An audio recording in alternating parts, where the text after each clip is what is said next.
get started because we appreciate you guys being here on time. I'm Michelle Lindgren. I'm with Western Resources Title. Been a title rep for half my life, and I live and I work here in PV. And so I have found it really helpful understanding the four cities, living here, knowing all the different nuances, and having contacts like Allan Rigg and how it makes a difference. And it's helped me close deals, and it's just been very helpful. So I wanted to share one of my resources, which is Allan Rigg, and brought him as the speaker today. For those of you who don't know Allan, he is the only professional in PV solely dedicated to helping you navigate and the various Palos Verdes cities processes. He has become the go-to person for most of PV attorneys, engineers, and architects who need assistance resolving issues and gaining approval. Allan has 14 years experience in public works planning director, and he's both a professional engineer and a certified planner. So he's a wealth of information, and I'm very glad to have him here today and for him to help you navigate the craziness of all the cities here in Palos Verdes. So I'm going to hand it to you, Allan, and I'm going to mute myself. And thanks for being here, you guys. Thank you very much. Thanks for being here today. I'm going to go ahead and share my screen here. Michelle, you see that okay? Not yet. Something's happening. Okay, it says you're sharing the screen. Okay, you're good. Thank you. Good. Okay, well, thank you for being here today. As Michelle mentioned, I've spent virtually my entire life in municipal government. I've worked as the planning director for Palos Verdes Estates for 14 years, and I've been a consultant to the City Rancher Palos Verdes for 23 years. I've done a variety of different seminars to the realtors or for the realtors in the past. This one's a little bit different, and then I don't want to go into so much of the details of the different processes, but I want to give you an idea of how do I do my job and how do I access all the rules and the resources and provide my clients value. My hope is that with these techniques and these resources, you can help your clients. You can help them understand what they can do with their home to encourage them to complete a sale. You can help your sellers to also promote what can be done, and also and importantly, is help you avoid pitfalls. There are so many rules on the Hill. There's so many things that can be wrong with properties that if you're not aware of those, you set yourself up for litigation and for all sorts of problems. As we go through this, please just interrupt me. I'm not going to be looking for your hands up so much. So when I pause, just go ahead and blurt out a question. Rather answer the question while we're in the middle of it than at the end. And also, a copy of this will be forwarded to you. So you don't need to write down everything that's here today. There's one slide in particular with some websites. You don't need to write those down. You will have those. So what I found over the years, realtors and attorneys are the go-to people when somebody has some kind of a land use issue, whether they're buying a home, whether there's a project next to them that could impact them, whatever it might be, you're the go-to resource. They know you, they bought the home. And my hope is, and it would seem reasonable to expect, the more that you can be that go-to person, then they'll promote you and you'll get future sales from them. As I indicated, knowing the rules and processes can either be a tool or they can be against you. And I've seen over the years a lot of realtors, quite frankly, don't even know what rules exist out there. My intent is for you to understand what's out there, so you can not only make sure you don't run afoul of these rules, but also that there's a lot of resources out there that are free from the cities and from the county that can help you get through the process. So I've kind of broken into this, understanding zoning regulations, just to know what's out there, navigating the permitting process. One of the most important things I want to focus on today is leveraging the city resources, because there's a lot of resources there that'll help you come to good answers and help you provide information to your clients that you may not know that are out there. And in the end, you know more, you can be that go-to person with different questions. So to start with, zoning. Zoning is a complicated issue. It's typically Chapter 18 of cities' municipal codes, and it covers all sorts of things on all sorts of zoning. Every property in the city will have a zone, and there's even subzones. And based on the type of land use and that zoning, there's all sorts of regulations that will then apply. So each piece of land, you could have pieces of land next door to each other, especially commercial and industrial properties that could have entirely different zoning regulations and allowances. So when you're working with a property owner, and the first question a lot of times is, what can I do with this property? Zoning is the first place that you start. And so working with the city and understanding the zoning is very important for figuring out what can be done and what should be done. So how do you figure that out? There's some of the main characteristics that you'll get involved with when somebody's looking at a site.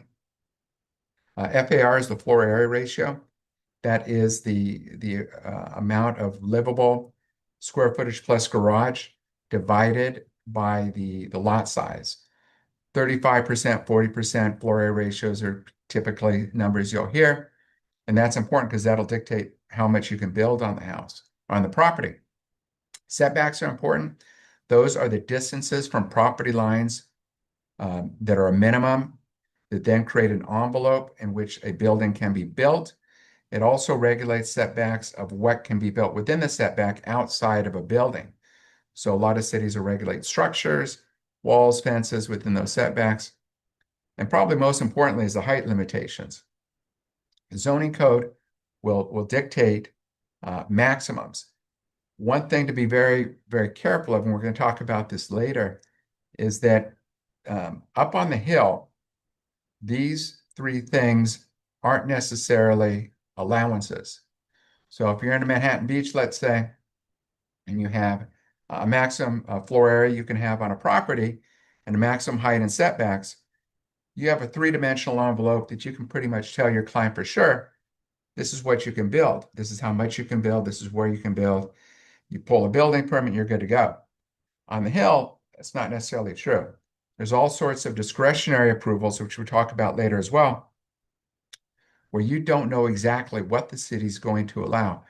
And that's probably the most dangerous item to be aware of, and one that I get involved a lot with helping people maximize that, because you're not necessarily allowed 5,000 square feet on a property.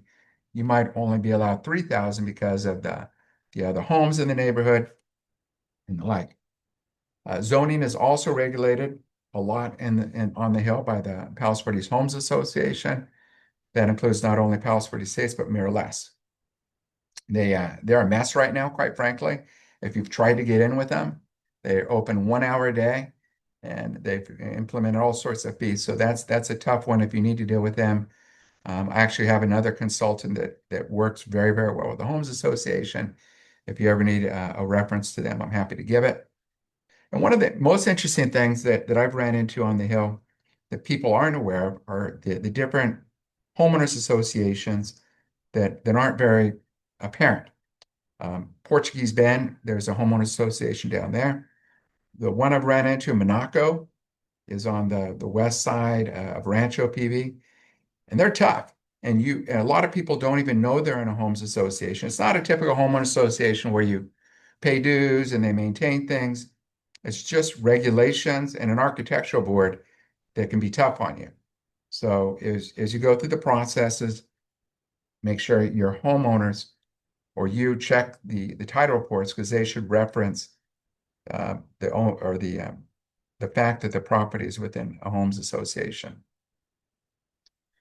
One of the things I get asked about the most, which is I don't get a lot involved in this, because the ADU regulations are what we call ministerial, meaning that they're over the counter. And what the intent is, and what's happened over the years, is you've heard about the state's housing crisis. And one of the ways the state said that we're going to solve this. So we're going to give people with low incomes homes is we're going to mandate that ADUs be approved over the counter so long as they comply with certain criteria. What happens from a practical matter, the states goes ahead and each year they make these more permissive. They allow more and more on the ADUs. The cities slow play it. The cities in general, the residents, um, and the city government doesn't like the state coming in and mandating what's going to happen on zoning. Zoning is very particular to each city. The zoning regulations kind of follow the character of the city, what they want. And so that the ADUs trump all that. I've got a case right now in Torrance in which a homeowner got approval for an ADU, which entirely destroys the view of the next door neighbor. And what's interesting is this is within the Hillside Overlay District. So there is a very detailed process to preserve views, but the ADUs trump that. And so I know the realtors and new homeowners really like these because they add a lot of value.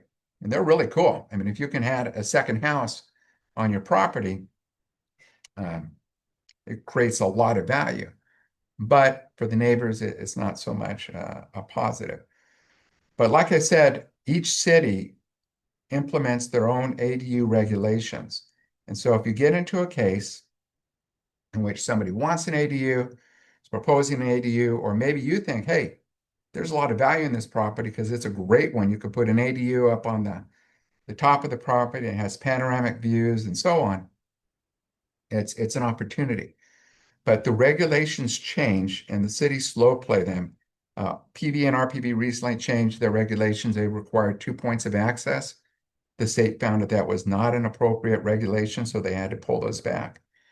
But one theme that I'm going to have throughout this presentation is the rules change, and I know a lot of the rules.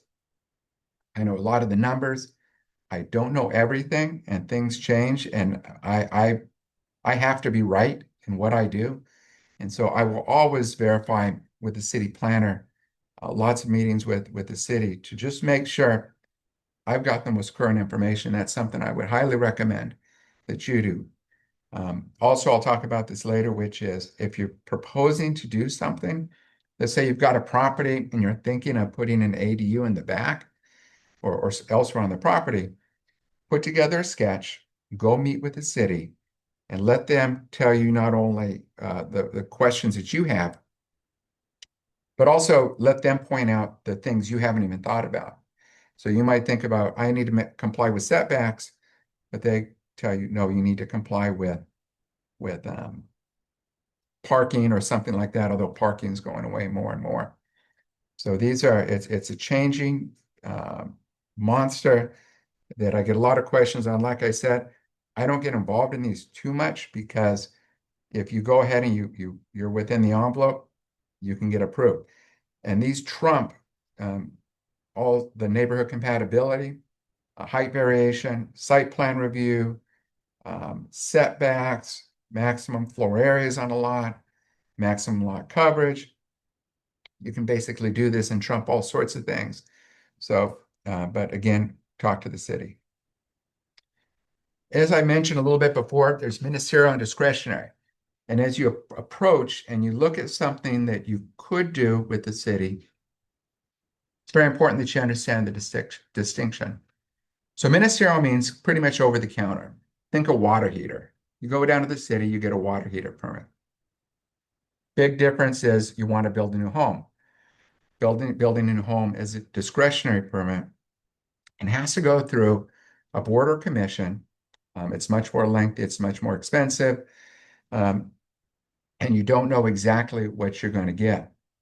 So one thing that's very wise to do is if you understand the rules and talk to the city, or just understand it yourself, is to know how to keep something out of the discretionary process.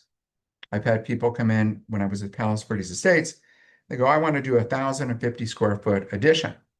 I go, well, okay, that's great, but you're going to have to go through planning commission. If you keep it at 999, you can avoid that whole process. So knowing those different distinctions and talking to staff um, will help your clients and help you with a much easier process with those little changes.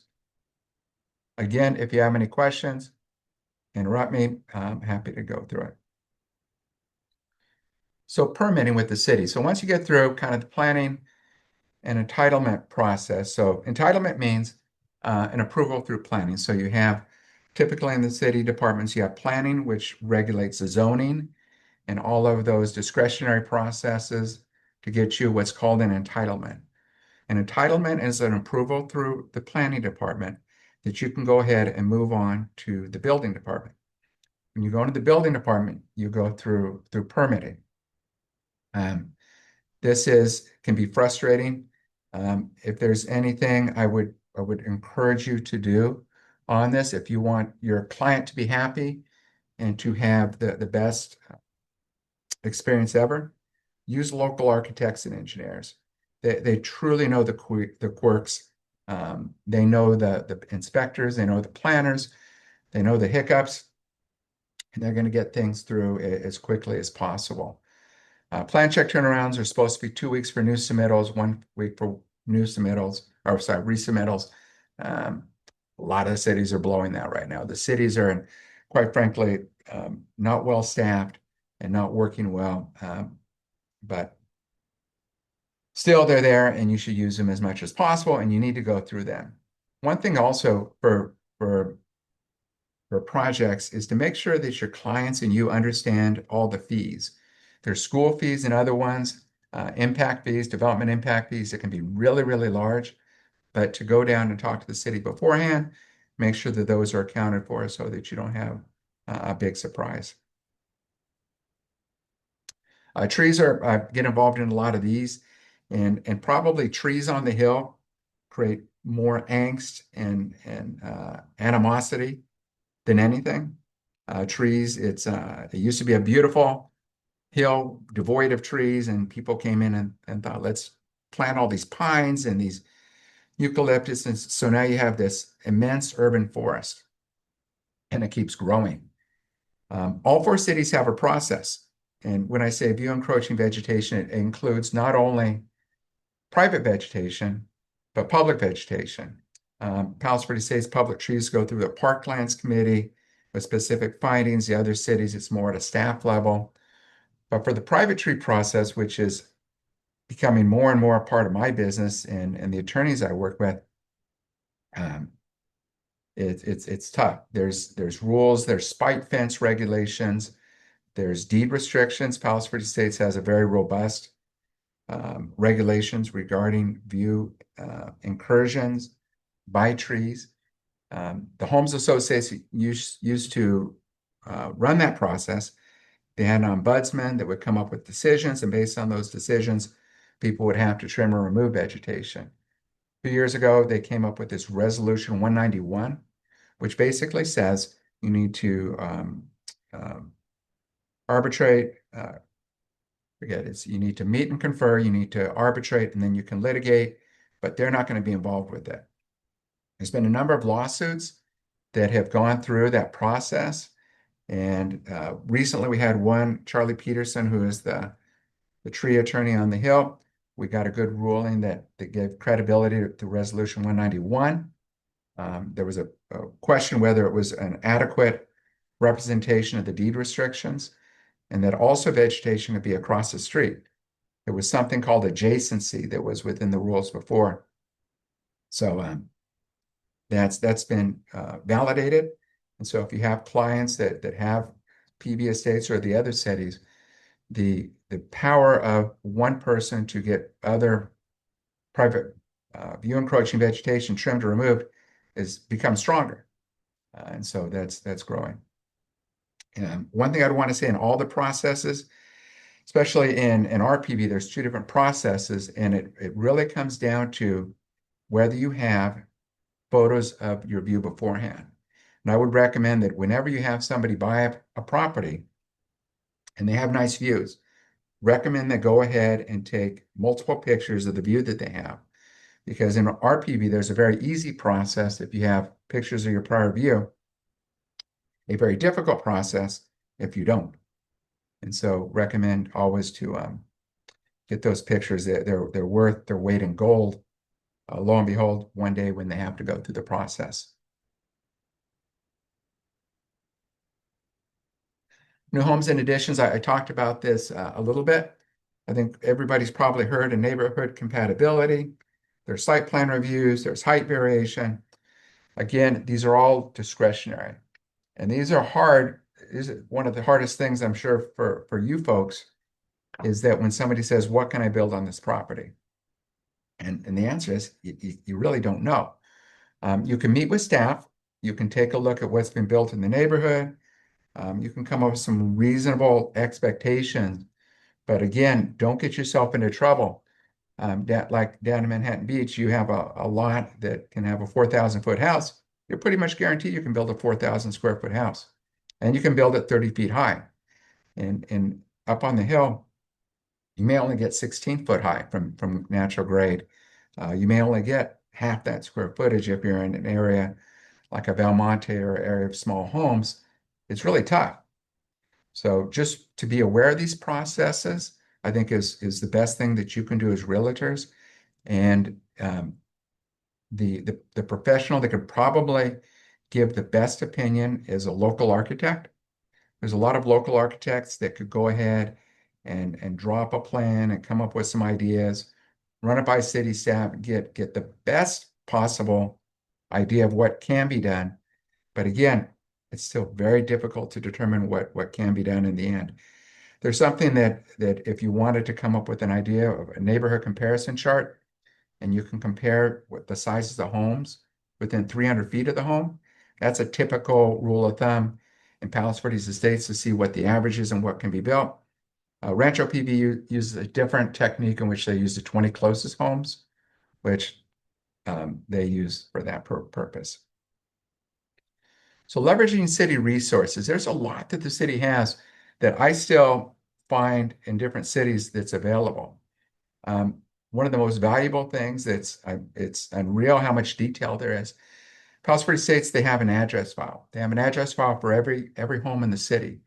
In fact, I'll be down there tomorrow reviewing one for a client regarding a sewer issue of all things. That includes all the building permits, real property records reports, a lot of geology reports, code enforcement. One of the most interesting ones I had, 2101 Rosita Place, the Rossler estate, which had all sorts of when half the house fell into the ocean, all sorts of information on that. So if you have a client, there's a lot of value in that. If you're thinking of doing something on a property, review that.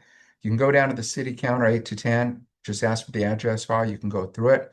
Can't make any reproductions. There's another way to do that we'll talk about in a minute. The Homes Association, Palos Verdes Estates, they've got lots of old files and plans. They have what's called a notice of completion and compliance, which is required on any property transfer, and they'll go out there and tell you what's wrong with the property. They don't require that it gets fixed, but having a record of it seems to compel new property owners to go ahead and to fix things. The Homes Association's gotten tough. They used to let you go in there and look at anybody's plans. Now, if you're not the homeowner, they charge a $300 fee, and still they don't allow any photos or anything of those plans. So you get to review, but you don't get to take away much. RPV's got a great digital record. You can simply ask them, I want to see every document that's associated with this project or this property, and they'll go ahead and they'll provide it. So the last thing, and this is, I mean, the city staff, this is a pain, and cities won't like to have to do this, but they're obligated to do it. So what's called a public records request, and you can go onto a city clerk's section of any city's website. I think of everyone. I haven't gone to every city on this, but do a public records request, and for no fee, generally no fee, the city will put together a digital record of that property of everything they have. They're required to do it at 10 days minimum. At 10 days minimum. I just got a notice from Palos Verdes Estates that they need another 14 days for a very simple request. So they typically delay, so you probably expect a month. But it gives you a lot of good information. I say use it as last resort because as city staff, they don't like to do it. They've got to do a lot of work for no compensation, but they have to do it. So as far as leveraging city resources, these are, and like I said before, this is the slide that I think, don't try to copy this. You're going to get a copy of it. And so um, if you, probably the most valuable one is at the top, is that the county tax assessor, you can see what the livable square footage is for the county tax assessor. And surprisingly, and I used to think the tax assessor's information was not as good as the cities or what's on the plans. But over the years, they physically, a new home, they'll go out and they will measure every room. And their information is very, very detailed. Of course, they only provide the livable square footage. They also provide the lot size, but it's a good information to have. You can also through them you can access the assessor maps. The assessor maps are valuable to see. A lot of times there's easements on those, and the like. Also reference to county tract maps. You'll see on every assessor map there's an MB, which is a map book, and you can go into that third item there. LA County tract maps, get the original tract maps again. Shows easements, shows the original configuration of lots. A lot of times lots get combined. The LA County GIS, the number 2 one, that's great for contours and to show lot lines. It's an amazing resource, all sorts of different data on that. Sewers and storm drains, probably not, you're not going to use that as much as some of the others, but if you've got an easement through a property or you want to know if there's something in an easement, there's very good records of all the sewers and storm drains in the county. Coastal Records Project is a state project that goes through. They did it about a year ago. They used to do it every 3 or 4 years, but they take pictures from off the coast of every bit of shoreline along the state of California. So you can go in and you can see.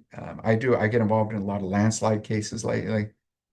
You can see what used to happen, what the geology looks like. You can also zoom in. It's better than Google Earth to zoom in and take a look at what's on a property. So that's a real valuable one. PV code, all the codes are online. You can take a look and search for different provisions to see what is regulated on property. The one I use a lot, PV Granicus. What you can do is you can go ahead and search probably for the last close to 15 years, every item that's gone to the city council or the planning commission.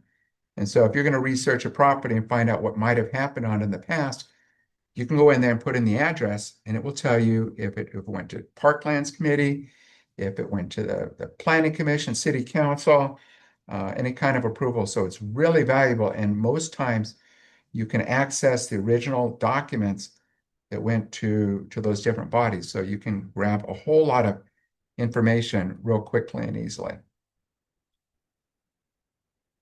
Counter hours. So what is that? Different cities have different counter hours, and that's when the staff will come up and talk to you. You want to make sure you know when those are. You show up at PV Estates at 10:05, nobody's going to talk to you. Appointments are also offered. Make it if you can. Back to something that I said before that I think is probably the most important thing that I think you're going to get the most value out of and provide the best information for your clients, which is rather than call the city or go down to them and ask them one simple question, go down and meet with them and show them what you're trying to do. Because you may know about one issue. You may know that, I've got to go through neighbor compatibility. California says you may not know about structures in the setback adjacent to the street, or the fact that your trellis in the backyard is over 8 feet, has to go through a miscellaneous application, or all sorts of other things, or you're proposing to place a building in a sewer easement. And so they're gonna answer your one question and tell you the 9 you don't know to answer. So leverage their knowledge. A lot of transition, as I mentioned before. I talk to staff and I've gotten wrong answers that I know are wrong. I've been battling a lot of the cities lately. I don't like to battle staff. but when they're wrong, they're wrong. Um, More than any time in my career, it's bad out there. And if you don't get the right answer, you don't have trust in the answer. Always raise it to another level. I've had to do that many times lately, and you can get sideways with staff, but if you're working for your client, you have to get the best solution. So watch out. So working with realtors over many years, the probably the biggest issue that I see resulting in lawsuits and problems is fences are not built on property lines necessarily. So when you look at a piece of property, if it's not a cookie cutter 50 by 100-foot lot, and especially if it's up against park lands or city land where the city's not actively out there making sure you're not on their land, get a property line survey. All sorts of issues. I had to lead an effort in Palos Verdes Estates where we had 40 homes along the bridle trail that had fences up to 50 feet into the bridle trail onto city property. And all these homeowners thought they had an extra 50 foot of backyard. Had one property that ended up in a huge lawsuit, had 1.4 acres of parklands that they enclosed with fences. Problem with fences is they don't require any permits from the city. They don't require any kind of a property line survey, as opposed to, let's say, a wall. A wall needs a property line survey. So they're built willy-nilly, and so be very, very careful of those. Illegal construction is not easy to spot. One thing I would always recommend as a little bit of due diligence is you come up with a property owner says they've got their 2,500 square foot livable home they want to sell. Well, you go to that tax assessor website and you go, well, wait a minute. Tax assessor only says you have 2,000 feet. So all of a sudden you can get in some disclosure issues and trying to figure out what you're really involved with, because there's some illegal construction that isn't easy to spot. I found there was one case in Palos Verdes Estates on the bluffs where they had approval for a one level home at grade, but they illegally built an entire lower 10-foot level below the home, which we eventually made them tear out. So in illegal construction, sometimes you can get it permitted. A lot of times you can't, especially if it's contrary to the zoning regulations, which is why a lot of times people do it. And over the years, I've been involved in a lot of geology issues and sewers and storm drains. More damage to city home or to homes on the hill due to unmaintained storm drains than anything. I had a property up in Palos Verdes Estates. It was entirely flooded. And I went in the backyard and I knew they had storm drains. There was a protrusion into the curb. I asked them where all the catch basins were. They said, well, those were ugly, so we put pots on them. So they flooded their house because there was a drainage system. So those can be videotaped. Those can be cleaned, especially with sewers, old sewers and tree areas. You could have a deficient sewer you never know about, and it could be a $50,000 impact to your client if they have to go ahead and take care of that someday. Some concluding remarks, and then if we have any questions. And again, back to the beginning, what I hope to do, you're not going to walk away from today with knowing every number on the hill. I don't know every number on the hill, but if you follow kind of what I've learned is the best way to serve my clients, to get them the best information, to be a resource. I mean, I've created a career out of being a resource on city regulations and negotiations and the like. But if you can pick up a little bit of that, do what I do, I think it's going to be very, very valuable. You don't have to understand all the regulations. You don't need to memorize it. You need to know that they're there. You need to know the city resources. You need to know of the processes so you're aware. You don't want to sell somebody a home or a lot and say, yeah, you can build X amount, and you don't know about neighbor compatibility. You don't know about the process, the site plan and rolling hills, and get yourself in a lot of problems. Again, enlist the local experts. It's a lot of my business, quite frankly, it's out of the area architects. They come in and they come up against the processes and they're like, oh my gosh, I don't know what I'm doing. So I get involved with those. because it is tough on the Hill. So make sure you get those local folks involved. And again, the rules are always changing. ADUs, seems like all the time. There's SB 8, SB 9, there's new rules coming in. I had a project in Torrance where through SB 8 and SB 9 took a single family lot, subdivided it in two, and ended up with two ADUs on one lot and a house on an ADU on the other. So ended up going from one lot to four. It was a very special lot. We were able to do that, but there are all sorts of opportunities with the rules to do different things. As Michelle mentioned at the beginning, I'm the only person that does this on the Hill. I would offer to get to know you. If you have a question, you've got a concern, give me a call. I'm happy to spend a little bit of time trying to help you and answer that question. Maybe it leads into work for me. Maybe it answers your question, you go on. Maybe it helps us build a relationship, but I'm happy to do that. And just recently, I've become more and more, there's a parallel firm to mine that deals with the beach cities, the Manhattan, Hermosa, Redondo, Soror and Associates. I'd give them a shout out, and that they do a fine job. And they help me with when they have clients that have an issue on the Hill, they send them to me, and vice versa. So they're a similar resource I highly recommend. With that said, hopefully this has been valuable and effective in the time, and I would open it up to any questions that might still be out there.